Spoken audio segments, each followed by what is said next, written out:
you and thought we'll about talk it. to you about that later. Yeah, but there's not going to be time. I'm just curious if you Okay, have the speak right with now. Shane, please. But you don't. Sick and tired of you guys.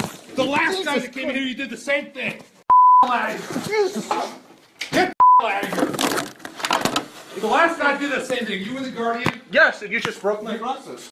Montana has a newly elected congressman, Republican Greg Gianforte, who you just heard on that tape in that altercation. He's facing assault charges from that.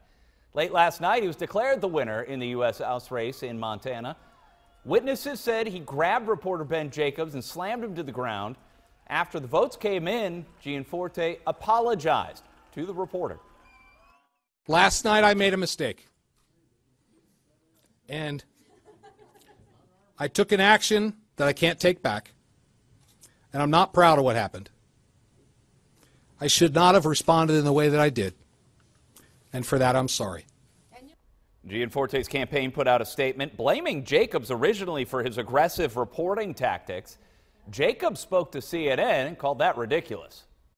Still sort of slightly flabbergasted, not just by the assault, but by the statement that was put out last night, which was in some ways far worse. That I can heal up. It's not the end of the world. But as someone who's a journalist who relies on my integrity and my reputation for being trustworthy, that type of attack in some ways was beyond the pale. Gianforte is still facing misdemeanor assault charges. There's no word on what this will mean now that he's been elected, but Democrat Rob Quist conceded the contest to Gianforte and said he was, quote, sure that Montanans will hold Mr. Gianforte accountable.